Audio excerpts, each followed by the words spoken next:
Food and Beverage Magazine Live, bringing food and beverage to life with your hosts, James Beard Award winner Jennifer English and Food and Beverage Magazine publisher Michael Politz, featuring leaders in the hospitality, branded food and beverage, and CPG industries, many of whom are Jennifer and Michael's friends in the business, for an informal and informative conversation where friends in the business share the latest intel, ideas, and best practices.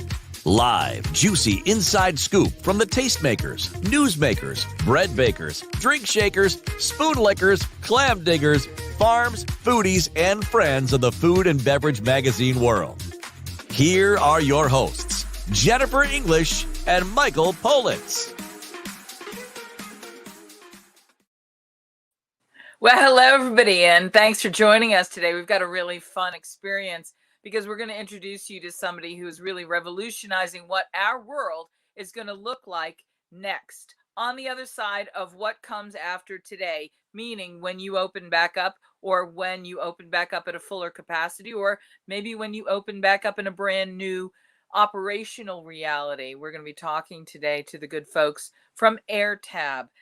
They're introducing a social network that is, and I really want everybody that's an operator to pay attention today, because if you have experienced they're calling it the Corona coaster effect of the ups and downs and the changes that are coming from the different governmental regulatory agencies telling you can be at 50%, 25%, 100%, you can dine outside, you can dine inside. We're all trying to adjust to all of those things.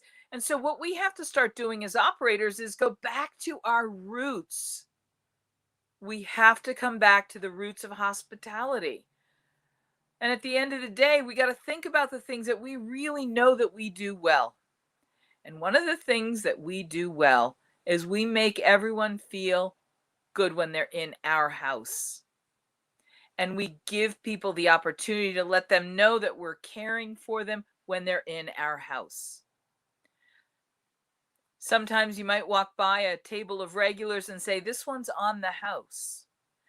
Those are the kinds of relationships that make things feel not like any other business there is. When is the last time you went into your dentist and you filled a tooth and he goes, hey, this one's on me? It doesn't mean the same thing, okay? Well, our good friends at Airtab have done something amazing. They've created a way, and I really want to emphasize this today. It's a social networking mobile application that will allow you to buy a drink for a friend. It's the first social drinking network. It's the first social networking mobile app that connects trending bars and their customers. You can buy it at restaurants. You can buy it in the bars. You can send a drink to a friend. And there's a whole wonderful, simple way of transacting these complimentary drinks. It's like buying a drink or a round for a friend. And it's really cool. And the people that have invented this are on their beta launch to get people signed up, restaurants signed up, bars signed up, and they are ready to go. And we're excited to be part of this, because what we see happening next is, as everybody begins to open up more, if you're already operating, then you know what you're going to have to do to get people in your place again. And what people are in this transition time feeling and thinking is going to influence this. And so we think that one of the best things you can do to try and create a way of getting people to start having safe fun again in your house when they come to your place is with Airtab. And we're really privileged to have the Chief Financial Officer of Airtab on with us today. And a little later on, we're going to be talking to the CEO, the Chief Executive Officer as well. Michael Dagen's here. He's calling from the headquarters of the Airtab crew, and we're thrilled he's here to join us. Michael, how are you? And congratulations. I love this idea. I can't wait to know how we can sign up. But how did you come up with this?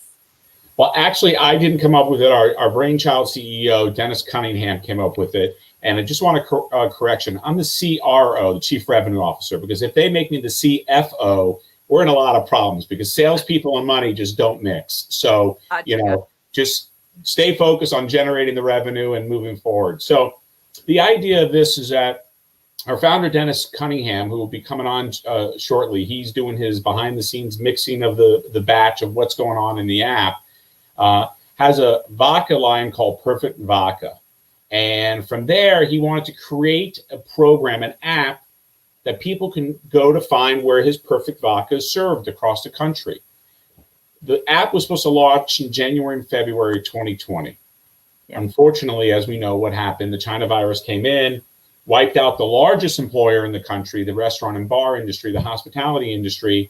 So at that time, Dennis, in his foresight, came up with the web address of saveourbars.com and put it away. Lo and behold, September comes around and contacts me. We've been friends for a long time and says, listen, we're going to reconfigure this app to be able to be a social network, combining Instagram and Facebook, but only for the restaurant and bar business. So you could see where the top restaurants and bars are because your friends are there, or there's a lot of other people on the app that are there. And the way we're going to do this is that we're going to make sure that everybody is not only safe, but having fun. Jennifer, remember we talked about that in one of our pre-interviews, is that how do we go someplace that is safe and fun, and how do you know that? Especially for millennials out there and groups out there, they want to know where the places to be. But in today's day and age, it's kind of hard to get there to figure out whether they're open, what capacity they're at, however it's going to work. There's nothing out there on the market that can tell them that. So when Dennis came up with this idea, we said, how do we get out there? How do we make the biggest bang possible? I mean, the largest bang you can make to get out there. So he contacted iHeartRadio, and we came up with a program with Mario Lopez. I think everybody knows Mario from Bayside.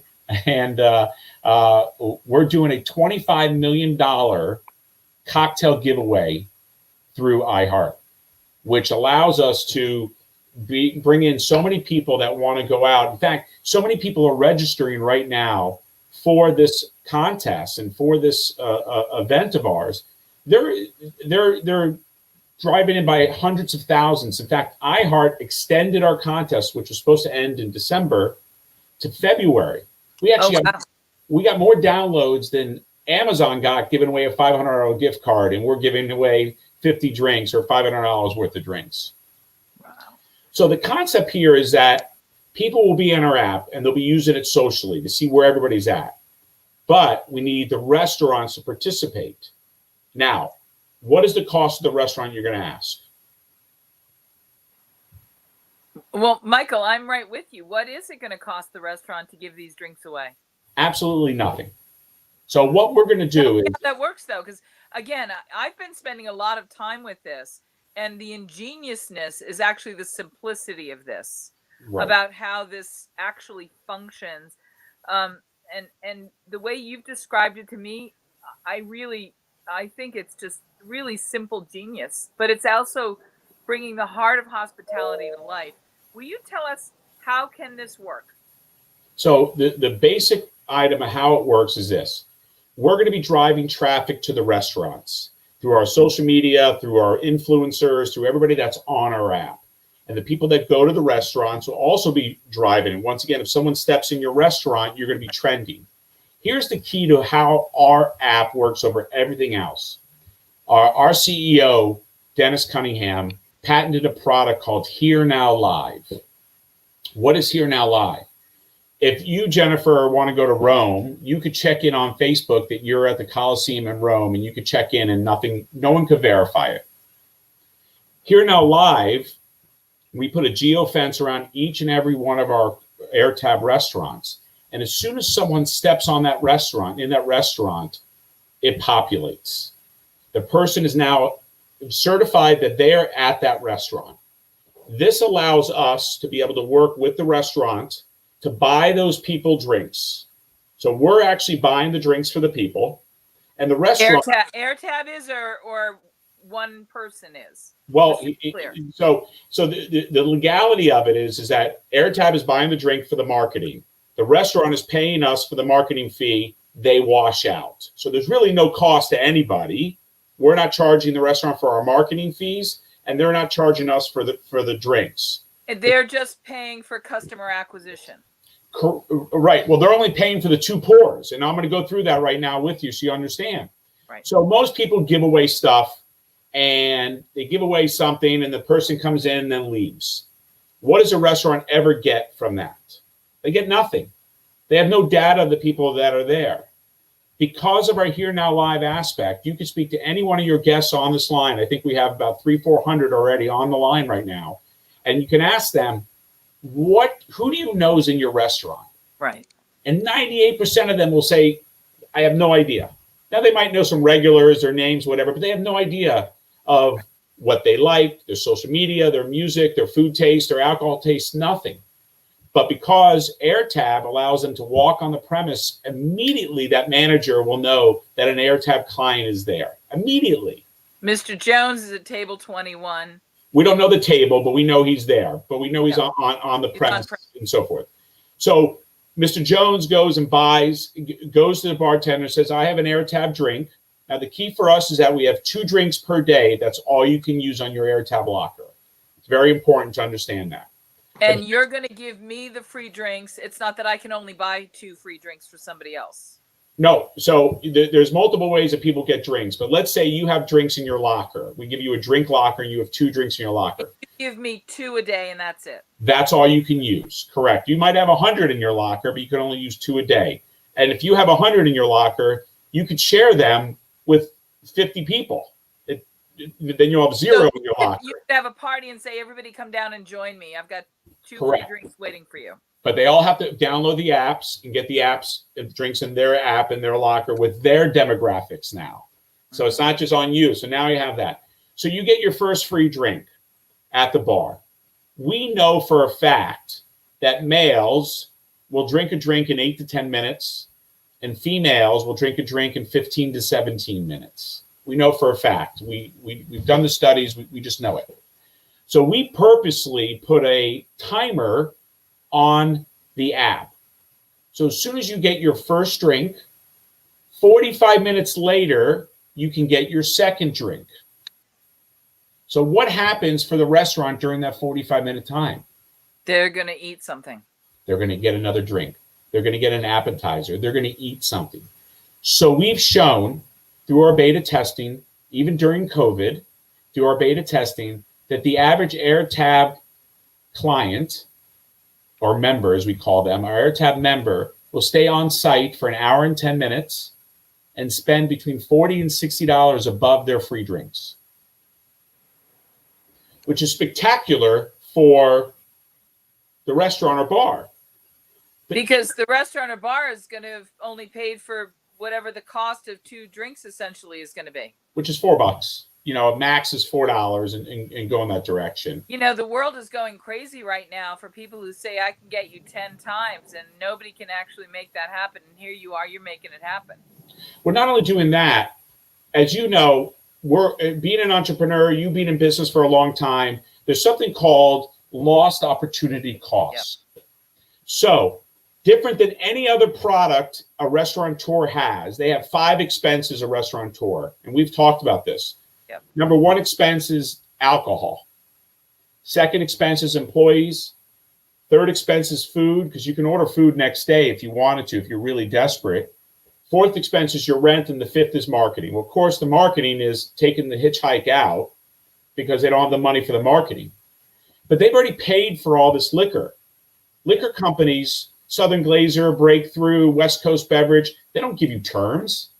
You have to pay for it on the spot, or 5 days if you're buying tens of millions. So you've already paid for that liquor. So if that liquor bottle is sitting in your restaurant for a month and you haven't used it, have you made money from that liquor bottle? No, because you've already spent the cash. So if I can use that liquor bottle up in 3 days, yes, you're giving away the drinks. Yes, you're giving away the 2 drinks. But that means that that one liquor bottle does 16 shots. That means that you served 8 people. And if those 8 people are spending between $40 and $60, you're making $320 to $540 from that one bottle now, where before that bottle sat for 30 days. Yeah.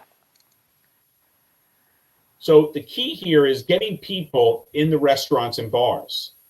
without having, if you go to any restaurateur and say, listen, if I charged you $4 and I guaranteed someone would come in your restaurant, you would sell them between $40 and $60 of food and beverage and have the data of all those people that were in there, their time frame, what they bought, who they are, and so forth, would you spend that $4?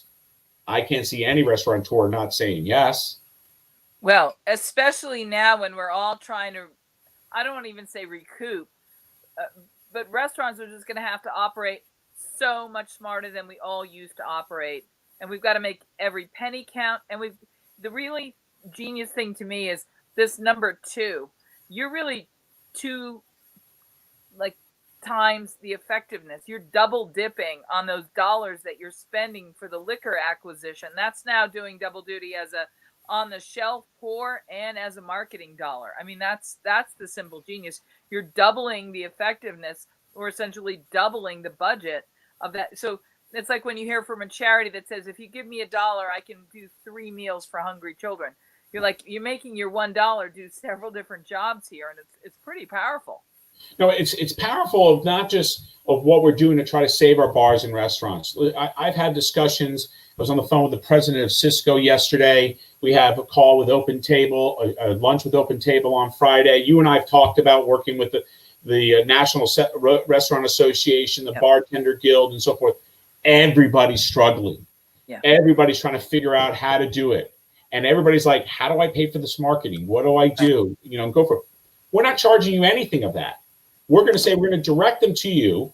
We're going to give them the drinks, and then they're going to be able to use the drinks going forward. Can you give us a little bit of a sense? Is this something that will work well with mom and pops as well as chains? When we say things like National Restaurant Association, we can really see how big groups can get behind this. Do you see this being effective at sort of local watering holes with regulars, or do you see this as being sort of chain-wide, expansively successful? Well, once again, I'm a chief revenue officer, so I always look at the revenue, but at the same time I'm a chief heart officer to where I understand what the small business people are going through. The big chains, they took their hits. They really did. But at the same time they survived. And the restaurateurs that are trying to get out of this in any way possible, they need the traffic and help as well. So we are focusing on the boutique mom and pop restaurants to drive traffic to there. I'll give you an example. We spoke to a restaurateur who serves $38 risotto, and he serves $18 salads. And he was saying, well, I don't think a millennial or someone's going to come to my restaurant because I serve $38 risotto. Right. Rightfully so. They might not. You're right. But if the first 2 drinks are free, the millennial says, hey, I just saved $24 on drinks. Now I'm going to go to this restaurant, which I normally wouldn't go to, get a risotto and get the experience of being at that restaurant. And then once you have that experience, remember the first time you went from coach to first class? You did anything to get back in first class. And the same thing, Jennifer, we know you fly private. So when you went from your first class to your private jet, Jennifer, you do anything to keep your private jet, right? I love the idea that my $56 meal for risotto and salad is now $32. Essentially, that's what it comes down to. You get me out, you get me excited about going out, and you really remind me. And again, by making it local, you've really done a very effective job of keeping our dollars, in our community and getting this sense of we're gonna survive together in this. And I think it's a powerful mechanism for our industry. I think it's a wonderful tool. I don't think there's ever been anything quite like this. I mean, maybe I have to go back to the first days of credit cards, but even then, nobody was buying anybody else drinks. Well, our CEO and founder and what we call the mad scientist, Dennis Cunningham, has joined us, and it's very rare to get him on one of these videos because he's constantly with the coders and going through that and dealing with my text messages of this and he says I'm busy. So I'm actually very happy that he was able to join us. So I'd like him to introduce himself and talk a little about the idea and how he sees the future of Airtab in the restaurant world. Awesome. Hey, Jennifer, how are you today? Dennis, it's awfully good to meet you. You as well. You as well. What a great idea. There is at the heart of this the real essence of hospitality. Because of that, I see you as someone who is extremely hospitable, and it just makes me feel not only kindred because our industry has gotten hit so hard, but you've really come up with an extraordinary solution. Would you talk a little bit about how you came up with this, and again, what was at the core of the concept? Well, it's interesting. You have these experiences that teach you. Like Michael said, you had an experience in flying first class versus private, and once you had that experience, and I'm kind of the entrepreneur my whole life, and I've always believed that everyone should be given an equal playing field. Yeah. And if given that, the best will survive. The people that work the hardest generally are the ones who survive. And I recently, many years back, acquired a French vodka company. And I acquired it for two reasons. Number one, it's a fantastic name, and maybe three things. Great name, great flavor, called Perfect Vodka. But also, when I heard the story of the gentleman who spent $6 million trying to get this thing off the ground for 10 years, and I said, what was the problem? And he expressed to me the disruption potential that I was listening to him as he's telling me who you got to take care of in the 1930s post-prohibition, tied house laws, which gave the advantage to the larger players with a lot of money. So if you got $20 million, you could start a vodka company and probably pay enough people to make sure it's fairly successful and exit for big money. Well, that kind of leaves out the guy that made an amazing product or has an amazing, unique strategy, right?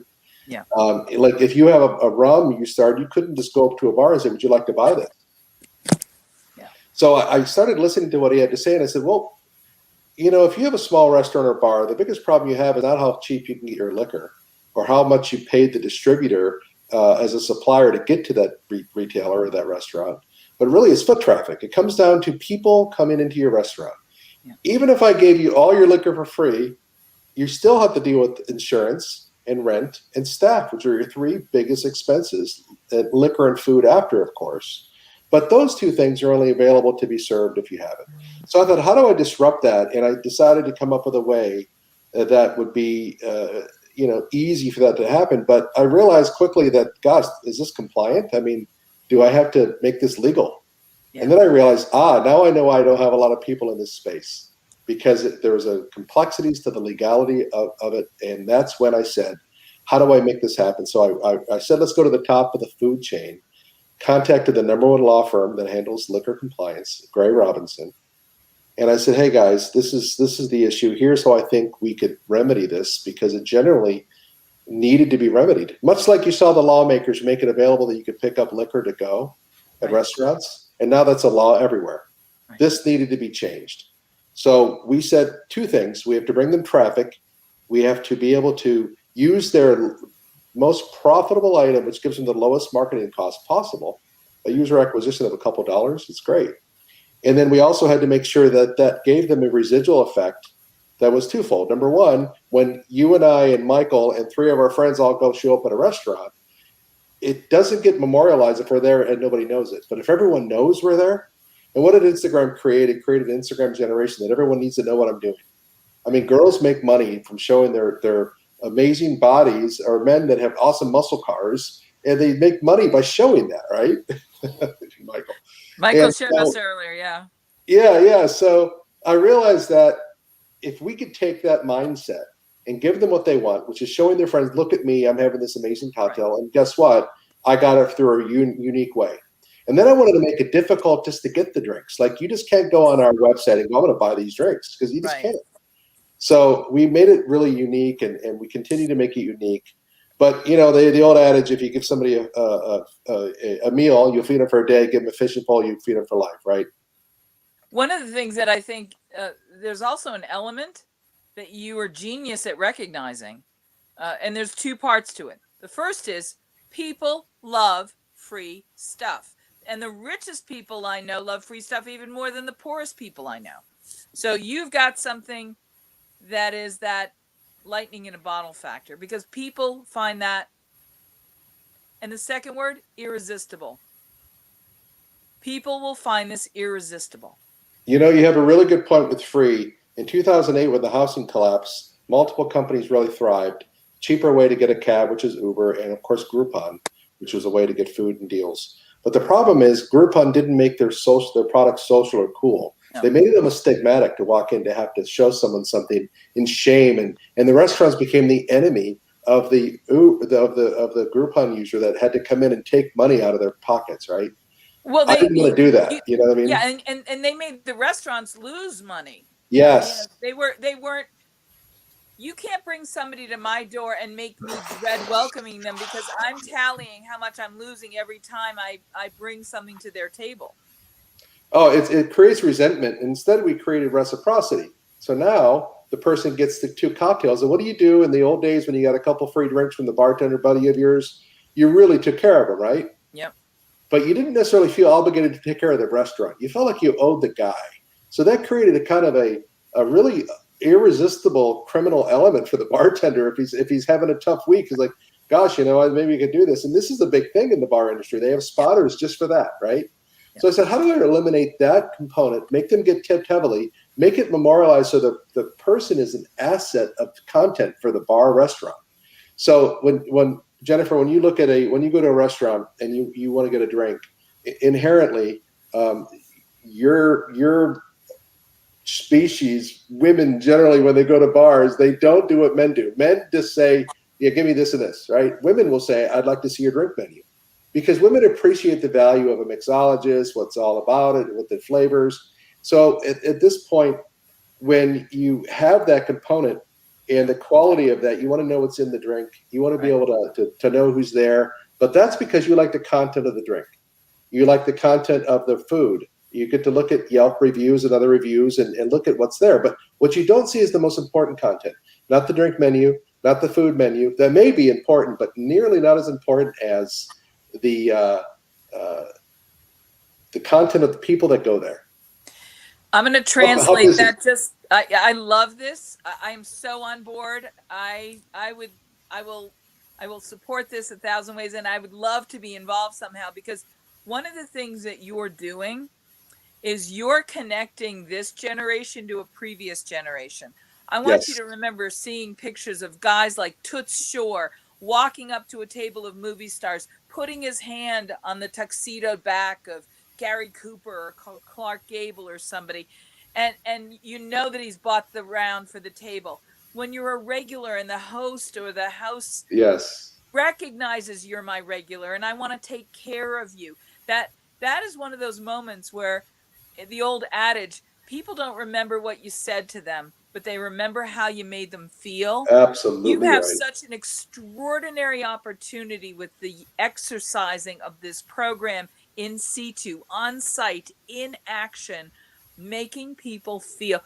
I'm not just going to give you a free drink. If I'm really smart, I'm going to let this do a lot of communicating for me to you about how important you are to me in the house style, in the vernacular of the moment and the place. And it's going to cement that it's the place, not the free drink. And that's the genius, I think, of what you've developed. The Here Now Live, Jennifer, is exactly that. When we created this platform, I wanted to make an experience that a manager could go, my bar is full. If only I could show everyone it's full and what they're drinking and the people that are here are having so much fun. How do I memorialize that and get it out? So now what he's got to do, he's got to ask people to sign in and say thumbs up on Facebook, right? But that's not uniform. They all have different friends. But if you're following Airtab and you're 3 blocks away and you see 25 people are having a blast and they start to populate, green dots, they're here right now. And then the manager goes on Facebook and says, look at all the people in my bar. Look at what how cool we are. The manager says, if you want to see these people also, get Airtab, you're able to see our bar there as well. And then I'm in the back of my Uber, and the next thing I do is I've got 4 bars within 2 blocks. Guess which bar I'm going to? You're going to go to the Airtab bar, and you're going to go to the popular bar. That people are, or the people are trendy. You bring up a really great point, Jennifer. The people get into Uber, they have to know a destination. And a lot of times they just don't know. And you and I can get in our own car and drive around. But gosh, with drinking these days, so you're right. You want to even before you go, your friends will say, "Hey, come join me." And we call that in our trademark is called create the scene. So now a group of friends could all create the scene and invite their friends that are all in groups in Airtab. So it's got a lot of verticals that really play a good role right now. And I can't help but notice, as somebody in this business, I mean, I've been involved in Tales of the Cocktail since the first year we had our event. I was on the first seminar panel, and I have seen lots of ways that brands come to life in the communities, in relationships, let's say, with the bartenders. And what's really interesting here is I can imagine a brand coming to you and saying, I want to partner in on this, and I want to buy everyone a Negroni. I want to buy everyone, you know, and the key to what you're saying about that, the technology that Dennis created, or Mr. Cunningham, as I'm supposed to refer to him as. Since when? Yes, right. That Dennis created is because of our Here Now Live platform. Yeah. We are technically the only company allowed to do this because of our proprietary software, meaning that before you can't give the liquor to lips, you can't induce buying and so forth. We're not doing that. We're confirming that the person or the people are actually there redeeming that particular drink. That way, there is no misunderstanding of what's going on. Everybody can see this transaction take place. The liquor company, the bar can see it, and of course, we can see the transaction take place. Yeah, and Jennifer, to interrupt Mike for 1 second, you had mentioned the brand buying everyone a drink. In most states, they can't do that, believe it or not. See that, and that should be changed anyway. But until it's changed, there's Airtab, right? Yeah. So what we do is we say, hey, if we're going to buy the drinks, we're going to pick the brand. See, we bring such tremendous value. We at the end of the month, I say, hey, that's enormous value. I mean, that's enormous value. And yeah, go ahead, Michael. I'm sorry. And it allows us to be able to expound off that to where we're able to do tastings. We can do in the future 5,000 tastings in one night at 5,000 restaurants, and be able to not only do the tasting at a less expensive cost to the spirit company, but also the spirit company get the data of who's doing the tasting, which could be part of another subject, another aspect. Our main purpose, what we have right now is Save Our Bars and Restaurants, or saveourbars.com, to be able to drive traffic to the restaurants that are Airtab restaurants. And not every restaurant, Jennifer, is going to be an Airtab restaurant. I mean, we were on the phone with the president of Cisco yesterday. I explained that to you. And he was telling me, this one region, we have 10,000 restaurants. I says, great. We only want 1,000 because we don't want so many Airtabs right next to each other. We want the people that understand it, want the value to go forward and be able to grow their business from there.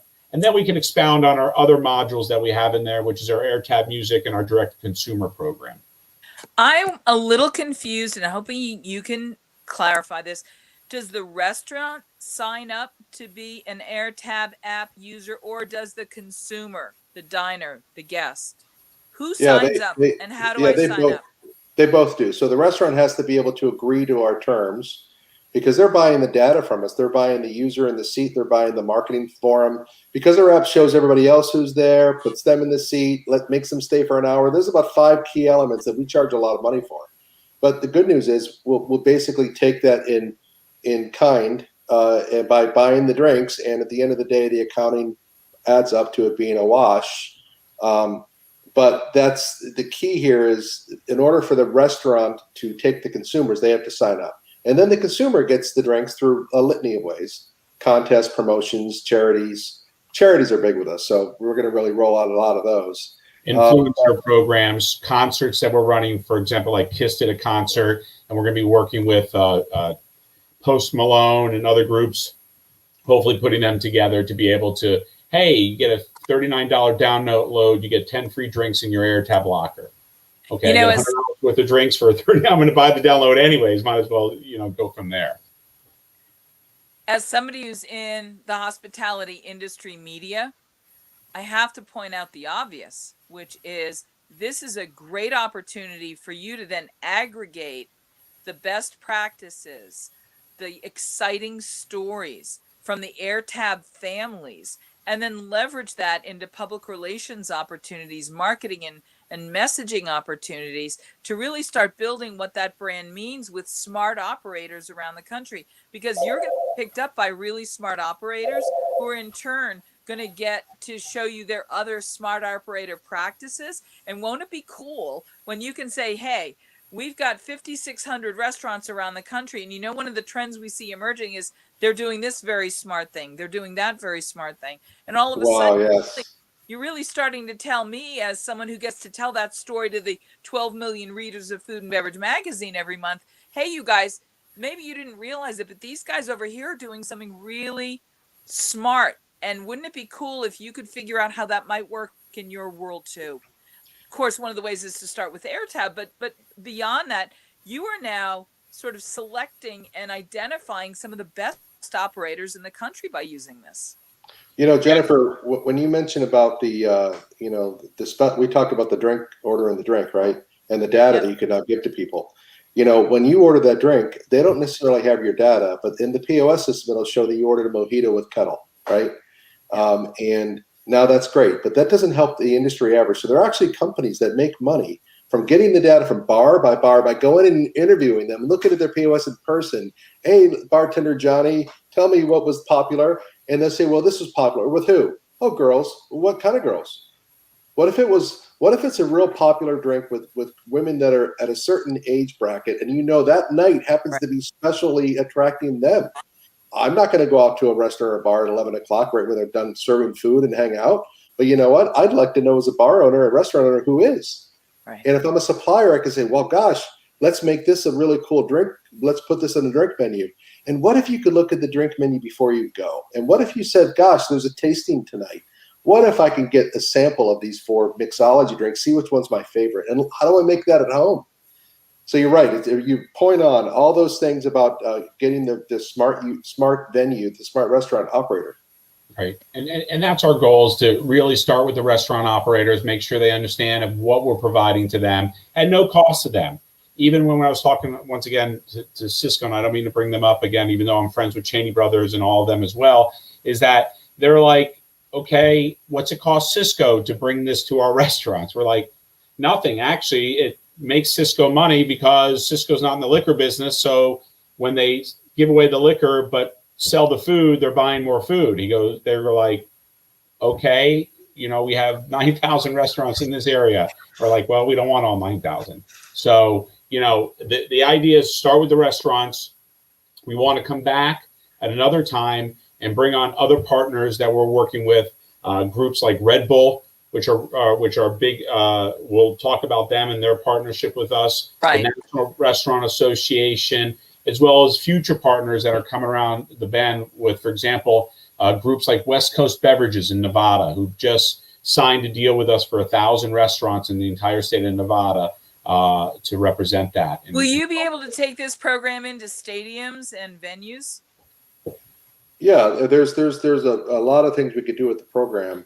It's going to have about 7 or 8 verticals. Generally, you know, when Jeff Bezos created Amazon, it was a book reseller. Right. But I'm sure he imagined back in the day all the 17 verticals that would work. Right. Let's talk also. Who pays? How much does a restaurant pay to be part of this? So we really debated on how many thousands of dollars a month we should come up with. We realized that it should be zeros of thousands. Wow. So yeah. We don't charge them anything. And I wasn't too happy about that, being the chief revenue officer. I explained to him, I said, hey, we got to, and no, the restaurant's zero. Absolute no cost to the restaurant whatsoever. Well, you know, Jennifer, is a good point that Michael was just talking about the cost. So generally consumers are a little bit skittish when it's too good to be true. Right. I'm going to get 2 complimentary drinks from Airtab. What are they going to be in these tiny little cups like the girls give you at right, the bar shows? But when you turn it into a movement, you say, listen, we're doing this because if we could be the group that captures the restaurant industry, right. Legitimately, not from just giving them a bailout of cash here and there, but giving them a new way to do business. Taking the virtual world and bring it into the real world. So now I can see people on here and I can turn that into a real deal, right? So the people that are in the bar are in my phone, and they're in my phone, they're in the bar. That's the real world meets the virtual world, which is really the most exciting part of the app. We've memorialized this in a very progressive fashion. And what's really cool about this, frankly, is if I'm an operator, I love the answer 0. It doesn't cost me anything. And as an operator, I also love the idea that this is limitless. I also love the idea as a partner in the hospitality industry that the iterations of this, the 17 verticals, we haven't come up with them yet. And I'm sure you've thought of a bunch of them, but I love how when the industry gets its hands on this, they're going to help you collaborate into these expansive areas. And there's no telling where this is going to go. We basically want to be a marketing friend for the restaurant. So in a manager's dashboard, we want them to be able to do all these things, buy independent talent, get special deals on beverages, supplies, cleaning, whatever. And ultimately, at the end of the day, we should be able to have one phone or computer that he can walk around and go, oh, that's cool. That's Jennifer. She's here right now. That she's on the phone and she's right here. Oh, or I'm at home and you walked in.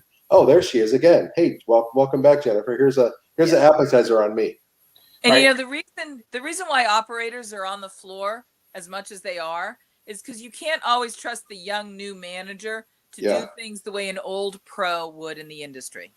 And you've taken the guesswork out of it so that the old pro knows that everyone's going to get treated when they come in the door the way the old pro would want them to be treated, which is welcome. We get your drink right. We're going to get your food order right. Right. And even on the point of being able to do that, bartenders and servers, we talked about this at one point, Jennifer, in our pre-interview, that they work on tips, commissions, whatever it is, but if there's no one in the bar, they're not able to do that. Because Airtab and the bartenders are actually activated on the Airtab app, so they know who the bartender is, a bartender can actually send out one message to all their Airtab clients for the past month and say, hey guys, I'm working from 3 to 9 tonight.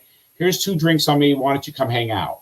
Yeah. That is exact marketing to 500, 600 people, knowing that they're going to spend more money.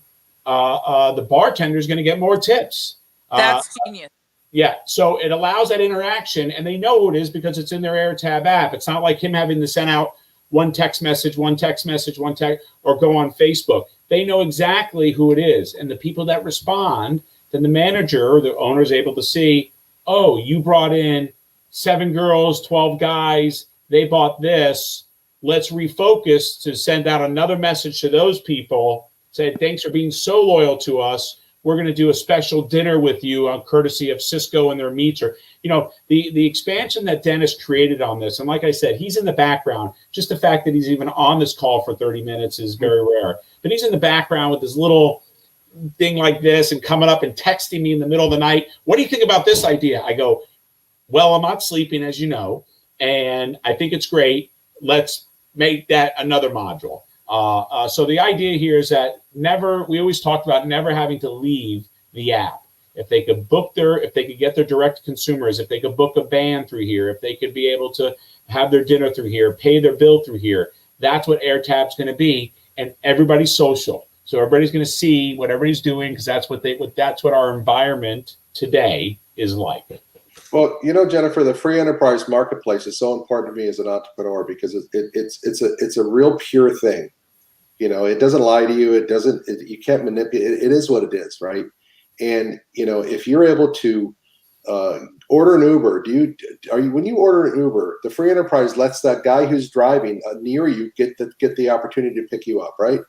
It's not like you get to go through and wait a minute. Are you a Democrat or Republican, Independent? You're not picking me up unless none of that exists. Is your car blue? Is your car red? No. Right. That's right. So we wanted to do the same thing with Airtab Music later, but tie that into drinks. So, when you have Uber, when you're available, you get hired, right? In Airtab Music later, restaurants will make things simple to get a musician. Here's their videos. Here's how great they are. Oh my gosh, they're trending. Hired. Oh, it comes with a couple drinks from 6 to 7. Oh, I'll do that. So we tie everything we're doing as daisy chain together. But the capitalistic market here, the free enterprise market, allows us to let the consumer say, you know what, I'm going to go spend my money here. And there's a movement. This generation loves the idea of a movement, like most should, right? And so by creating a movement, you're giving back to this restaurant because, listen, we're going to incentivize you to go, but you better spend money while you're there. You better, because we just gave you $20 worth of liquor. You better buy another drink or buy an appetizer or show the love to that bartender. And we're going to know if you did or not. Right. And the key Dennis, is, again, sorry to interrupt, but I want to emphasize this, which is real important for all of the restaurants that are watching, the 427,000 that subscribe to this channel. No cost to you. So we're not charging you anything for our marketing efforts, for our pushing the data and our CEO's crazy ideas in the background. There's no cost to you to get this done. And once again, like we talked in the beginning, Jennifer, the drinks that they're giving away have already been paid for, that they might have paid 30 days earlier for or 20 days for. So it's not like they're even pulling extra money out of their pocket. They're just using what they have on site. And that's the beauty for the restaurants. And I just want to make sure that I'm framing the first. I mean, I was just going to say, Dennis, the more I talk about this with you, I feel like you and I could go out and like have conversation and like solve a lot of the problems of the work, because I love the way your brain is the world's working. great. So let me log off. How do I log off? So no, stop it. But I'm really just inspired by the way that you connect things. I truly am inspired by the way you connect things. I love the way you see things, and I love that you're applying these really beautiful, effective solutions in people's hands. And it's as simple as, this is not going to cost you dollars out of your pocket right now. It is not going to cost you dollars as this is effectuated, because you've already spent the money on the booze on the shelf. So consider this as sunk cost. So you're already in here. And if you really want to think about the cost, because I know we've got the revenue guy on with us, we're talking about 6, 8, 10, 12 times what you bought the bottle of booze for, and you're looping in this customer acquisition cost. To me, the genius of this is, how is somebody not, if I'm a restaurant, if I'm an operator, how am I not doing this? Why would that's your job, Jennifer? That's your job. That's why we came on this podcast, because you guaranteed us 5,000 restaurants would sign up under your name. You do have a good point, Jennifer. Why wouldn't they do that? Because a lot of it's because, like anything else, if you don't know enough about something, your immediate response is that it's something that's already been done, or I'm afraid of it, I don't want to do it, don't talk to me about something new, which is normal. No, I don't have time. My toilets are clogged. Or, right. There's lots of reasons why restaurants don't have room to even consider this. Dennis, you have made it so irresistible. How do I get people to see that that you shouldn't say, it should be in the yes column no matter what way you're looking at it? Well, if you open up and you're in a restaurant and you open up Yelp or TripAdvisor or Google and look at restaurants, that manager can't see that he's there at his restaurant in there. There's no population of people. So the minute the restaurant opens this up and they log in, of course, and they have a normal account, right, they'll see themselves populate in their own restaurant, and it's crazy for that to happen. So that's the first thing that usually happens. That makes them say, "Wow, that's magic." And then if you had 50 people, the first 50 people that come into your app populate your basis, right? Mm-hmm. And if they're all in there on a Friday night, you're going to say, "Oh, your first instinct is all these people are here to drink for free." However, now if there's 100 people there and 50 are in Airtab, those 50 people, you know who they are, and you can message them right then. The other 50 are strangers to you still. And when they leave, you've got to use whatever trickery you use to get them back in again, right?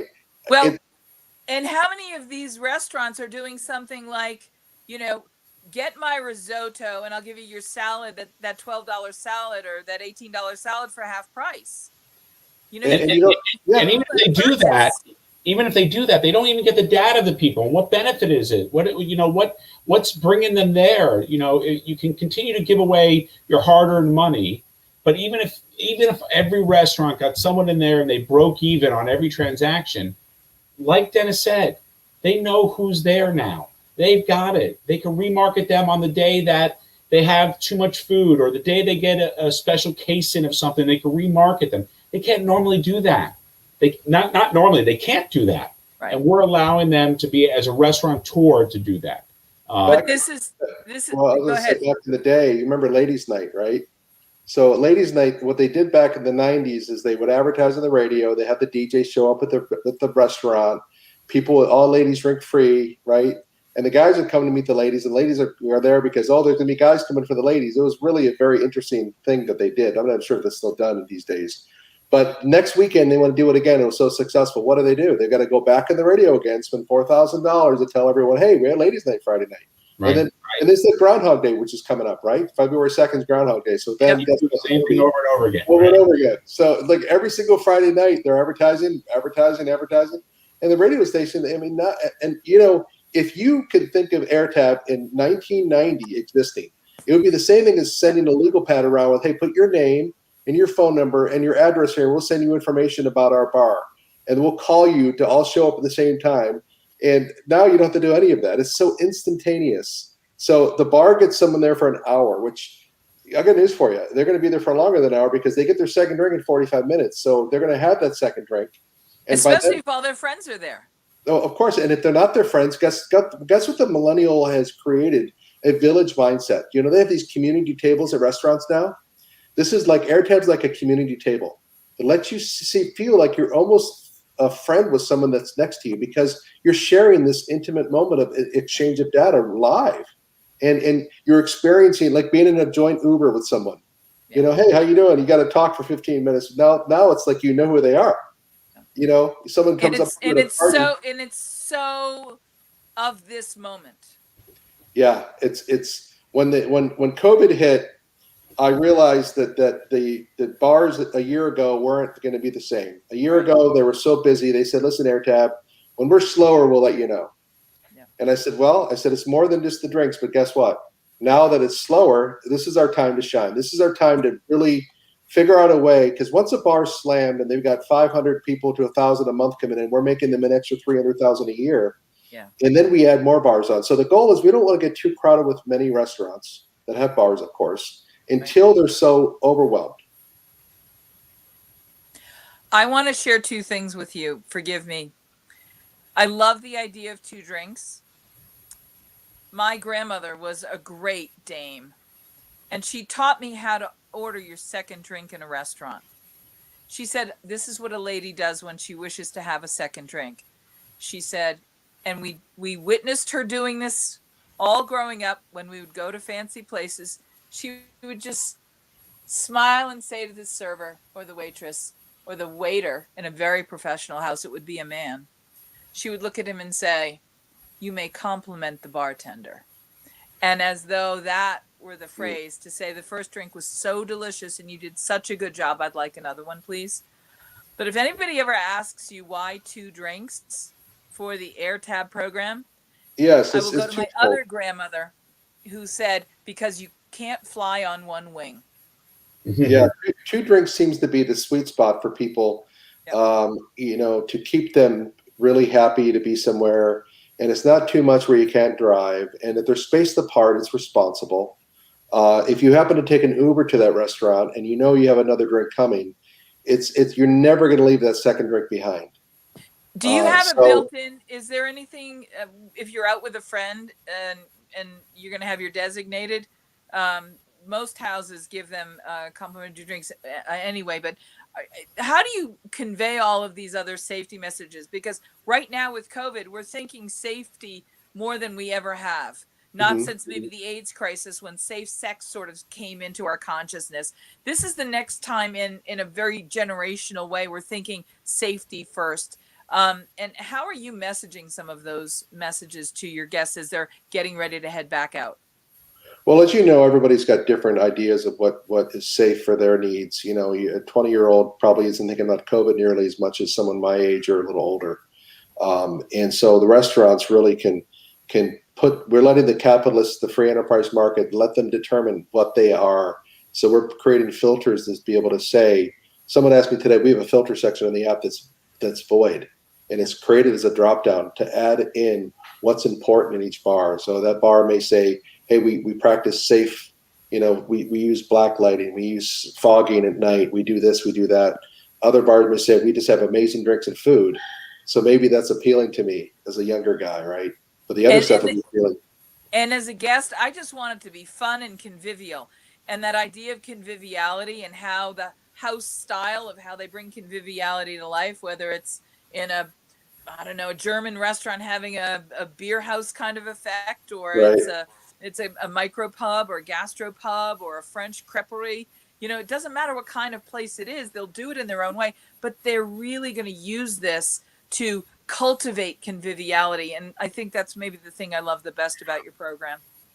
Yeah. Yes, we have a lot of different things we created on that in being able to indicate, how do you put that message out there? Visual stimulation, videos and pictures are the best way. So one of the future things in our platform will be you could stream the experience live in the app. So when someone's looking that this is trending, they could look and say, oh wow, look at all these people that are there, and look at the video live. This is amazing. So their friends can see them. So being able to show the people is critical. Yeah. That's a critical component. People are everything in our platform. Michael Dagen, CRO of Airtab, and Dennis Cunningham, CEO and founder of Airtab. I'm going to give you the last word. What do you want to make sure we finish strong with here? I think the key for us to finish strong is to understand that we're here to save our bars and restaurants.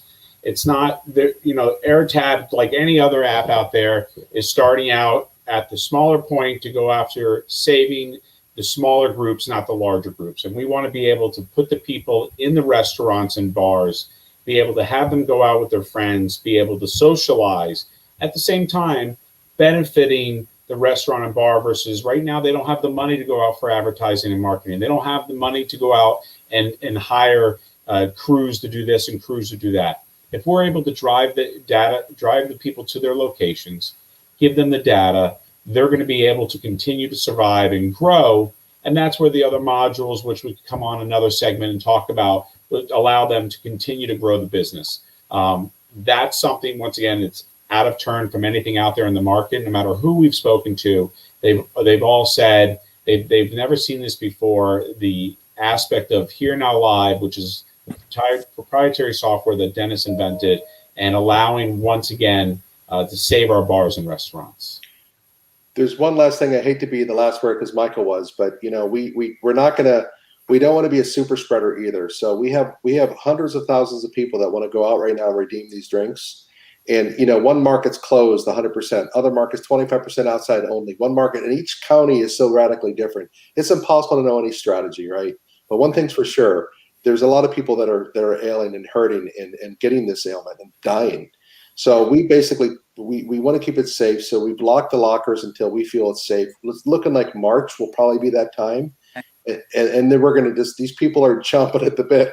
When I tell you they can't wait to go redeem their drinks, it's really very encouraging for us to see how they really want to go out and patronize these bars. Listen, this has been really an empowering session.